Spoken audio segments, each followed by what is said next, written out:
Our role model of today, Richard Whitehead MBE, is all about pushing the boundaries of what's possible and defying the odds.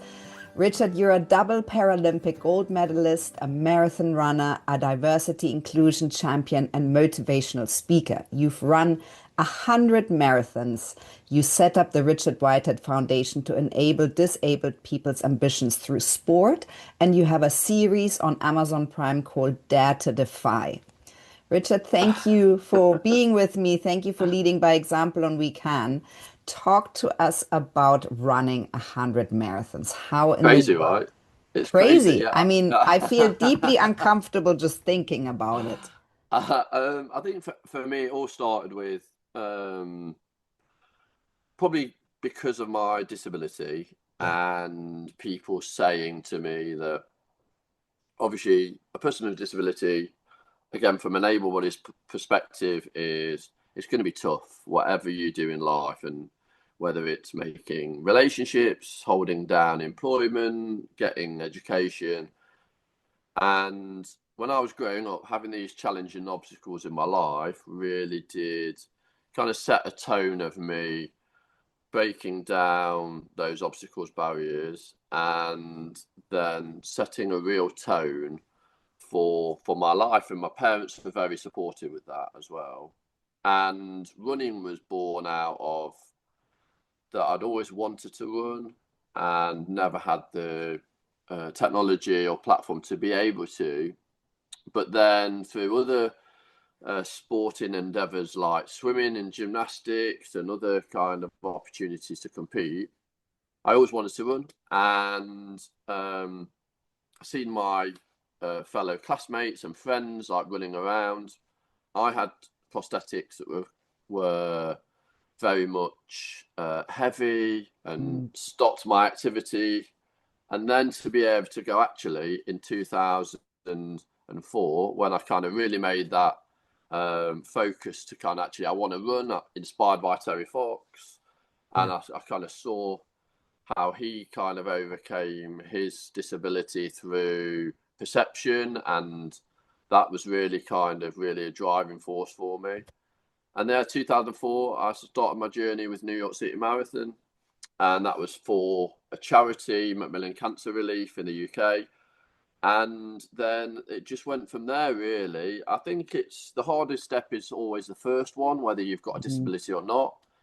And it's not necessarily in practical terms the step, but it's more the mindset and the opportunity that it brings. I say to anybody and everyone, everybody can run a marathon, the same as everybody can be positive. Everybody can achieve their goals and ambitions in life. Everybody has a gift. It's just about nurturing those opportunities, having support around you, having that positive mindset.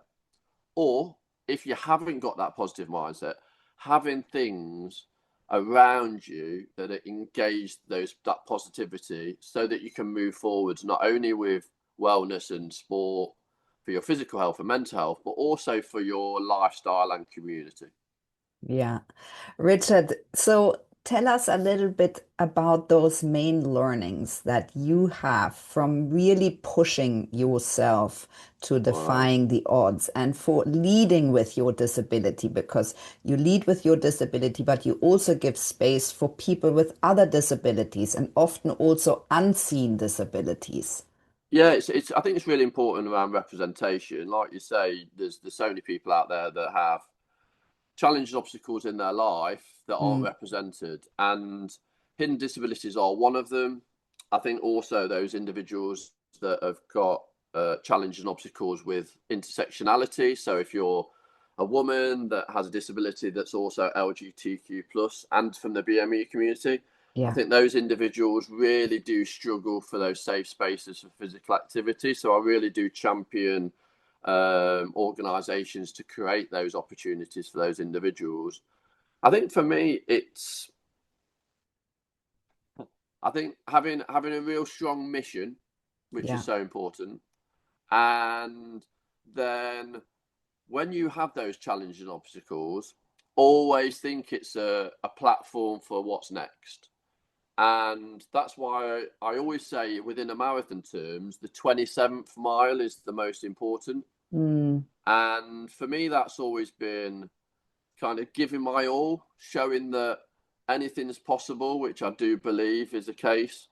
And then also having that connectivity with the community and the surroundings that you're participating or competing in. So, for instance, if I'm doing a race in New York, then having a connection with an organization within New York that has sustainability within that community, or go out into the community and really kind of showcase what you're about and educate the wider audience around the resourcefulness of disability and the benefits of being more inclusive and the responsibility that we all have to be more inclusive as a mindset, and then how that transmits not only to ourselves but also our children and our community as well. Richard, so talk to us about your foundation. It's very close to your heart. You with everything that you do, you try and show what is possible, but also to show how that you have to include as many people as possible along the way. For sure, and the foundation was something that was first kind of thought of when I won my gold medal in 2012 at the Paralympics. And I always wanted a charitable foundation that could serve the community, but also could reflect who I am as a person. And between 2012 and probably 2020 was like a real learning process for me, upskilling the skills that I had, listening to the community around what a charity and foundation really does need to deliver. And then in 2020, 2021, getting the foundations right for the foundation that really did serve the community and really been a beacon for disabled people and a platform that disabled people could be represented. And that's took a lot of hard work, a lot of time, finding the right kind of people that believe and empathize with you as well, and also want to make a difference. And now we've got the foundation that enables disabled people's ambitions, which is the main focus, but also hopefully creates a better sustainable environment for disabled people as well, whether that's in work, education, or participation. And we do work with national events, national organisations, and individuals to have that impact. And for me, it's really important that disabled people feel that as well, because disabled people do feel disconnected with all the areas that I just mentioned. Yeah. And sometimes it's because the building blocks aren't put in place for these individuals to be successful. I feel that disabled people are very resourceful. Disabled people have the skills, the mindset, and the ambition, but sometimes there's barriers that for those individuals to access those opportunities. So the foundation creates a mechanism for disabled people, especially in physical activity, to participate.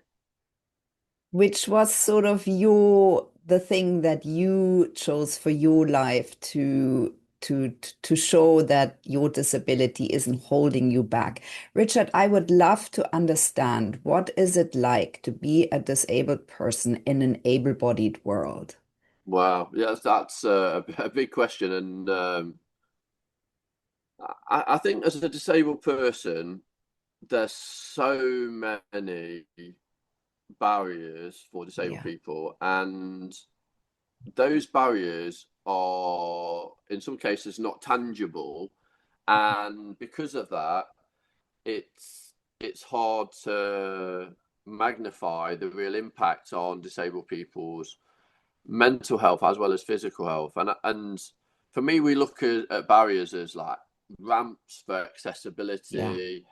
And where I think for me, it's more of like creating a positive change around mindset.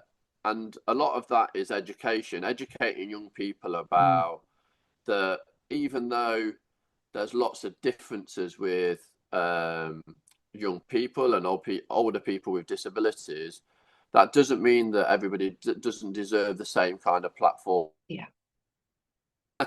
And I think it's a human right for us all to be physically active. And I think the challenges for me are I travel so much all over the world. And as somebody that is an educator, I'm okay with answering those questions or being a bit of a platform to educate people around who I am and the reason why I've got a disability and the importance of representation. But I know there's a lot of disabled people that don't feel like that and don't have the experience or mindset to be able to address those issues in certain cases. Yeah. And I think when you're talking to young people, it's so important when they've got questions around why you've got a disability or how does this affect your life, to answer those questions, because when you speak to young people, that eradicates discrimination at a really young age. Yeah.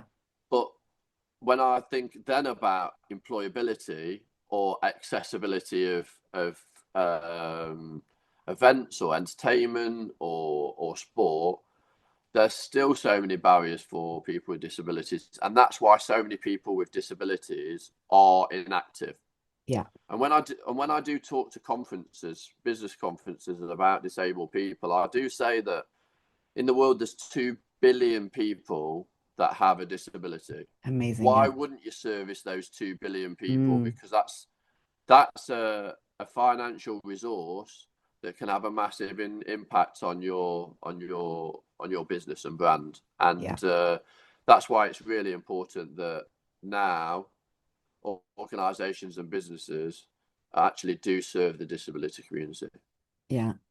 Richard, so talk to us about Dare to Defy. That must have been a really exciting thing to be able to get your message out to many more people. Yeah, we all look for new platforms to talk about, obviously, equality, diversity, inclusion. Myself and Adele Roberts, Yes.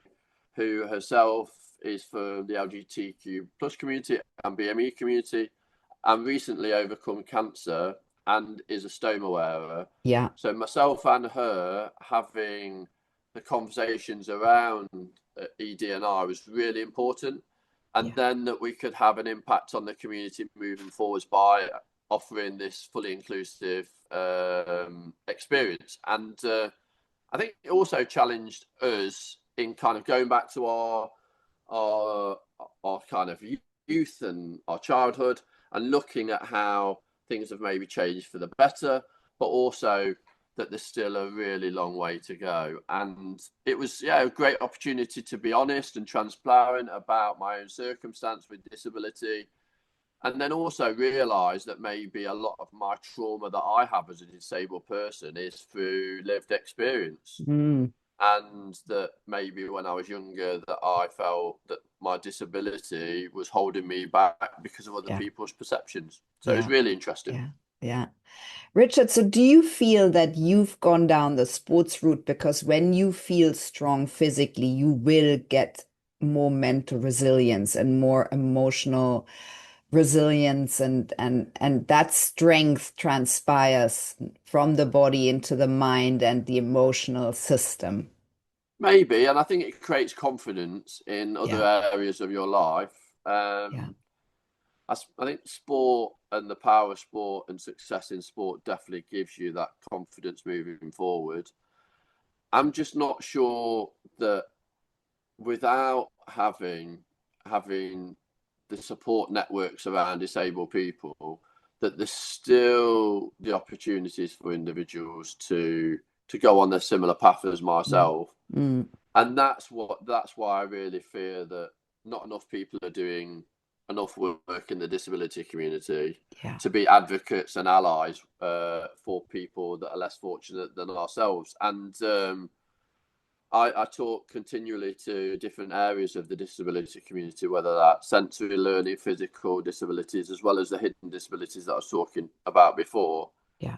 And there's still a real reluctance to get involved in certain areas of society because of lack of safe spaces. And that's where we need to really advocate for allies within the able-bodied community to accept that maybe in certain areas they've not got it right, and then adapt their processes to be more inclusive and to incorporate disabled people. I think for me, I'm somebody that maybe 30 years ago wouldn't be standing at the front of the class talking to a room of people. Those are the skills that I've developed after putting myself in vulnerable situations to then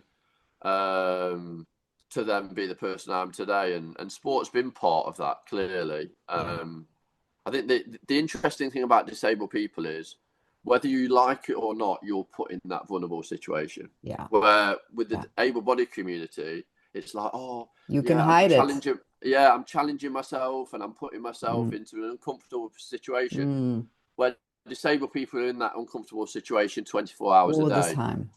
All the time. And I think that was a real kind of learning from COVID, where a lot of people with disabilities, even though circumstance was harder through COVID, they had the skills and the tools to overcome some of those challenges because they live and breathe that isolation 24 hours a day. Richard, so what does success look like for you? You obviously reached this goal of running 100 marathons. How, what's on the horizon for you now, and what does success look like for you or mean to you? First of all, success is something that I strive for daily, and whether that's small achievable goals, or whether that's a goal like Paralympic gold medal or 100 marathons.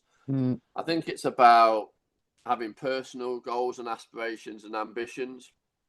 Not everybody can be a gold medalist. I appreciate that. Not everybody can run 100 marathons, but every day we can all do better. And having those small achievable targets is so important. So I have a process that I have every day. When I'm brushing my teeth, I kind of like say what I'm going to do in the day, and I'm going to do it to my best of my ability. And then at the end of the day, brush my teeth again and evaluate maybe lots of successes, but maybe areas where I can improve. And success for me has always been not those self-gratifying moments of putting that medal around my neck, but kind of my attitude as a human being, and hopefully people see that. So hopefully people are warm to me because of the kindness I show other people, but also that I'm willing to give people the opportunity and time, whatever circumstance. And that can be quite hard. I understand that if you've got a platform in the public eye, sometimes a lot of people want your time.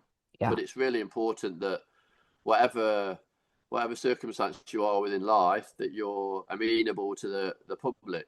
And I remember when I was standing at the top of the podium in 2012, receiving my first Paralympic gold medal, and thinking, what's going to happen to me next? And from that point to here, I've had so many incredible opportunities of success, whether it's running 40 marathons in 40 days in 2013, running from Land's End to John O'Groats, whether it's being the world record holder marathon, whether it's running my 100th marathon, whether it's getting my foundation off the ground.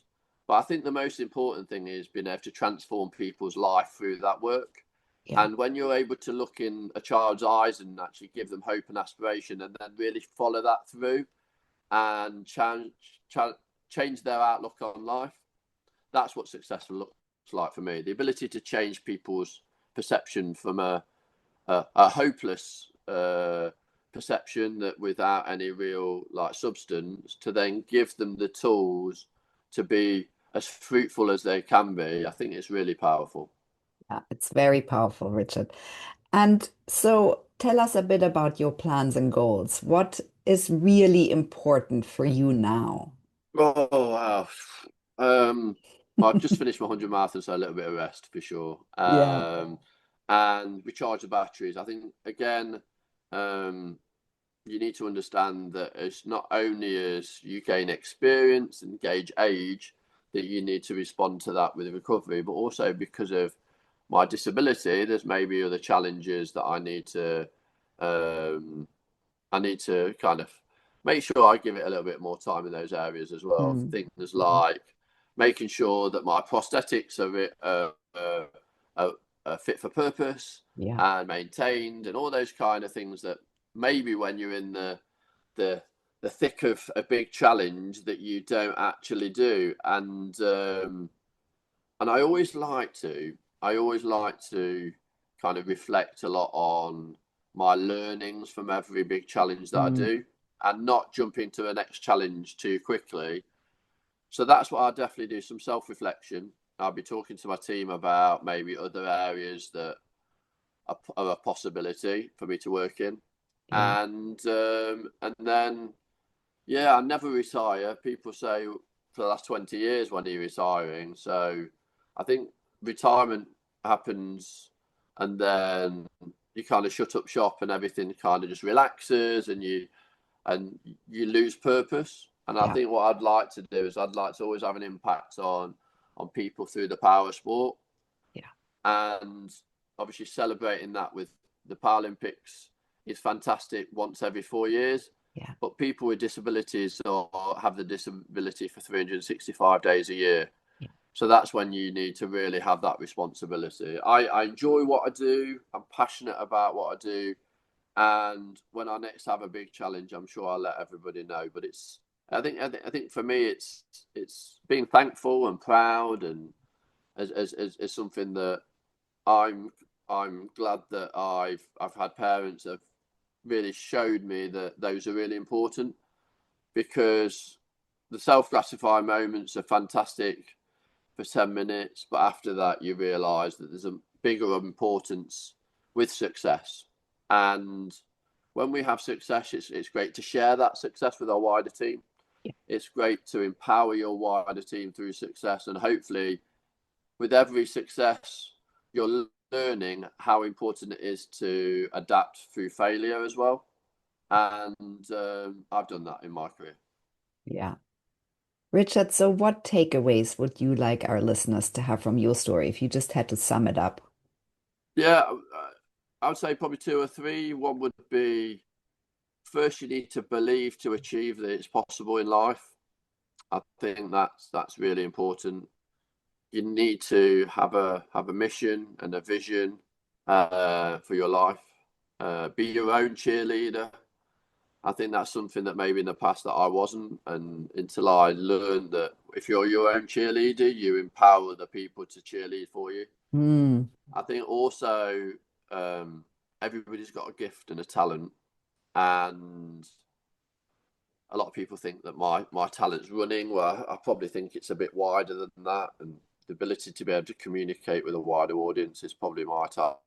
But yeah, everybody's got a gift, and whether it takes you 30, 40 or 50 years to find that, be perseverant, and eventually you'll get on your own starting line. And when that gun goes, ready to start your race, whatever race in life that is, you'll be well equipped to obviously to be successful. And don't be afraid that success hasn't come when you're 18, 19 or 20, because I think further down the line, when you've created more opportunities of experience, you're then more equipped to have a bigger impact on people's lives, and that's what's happened with me.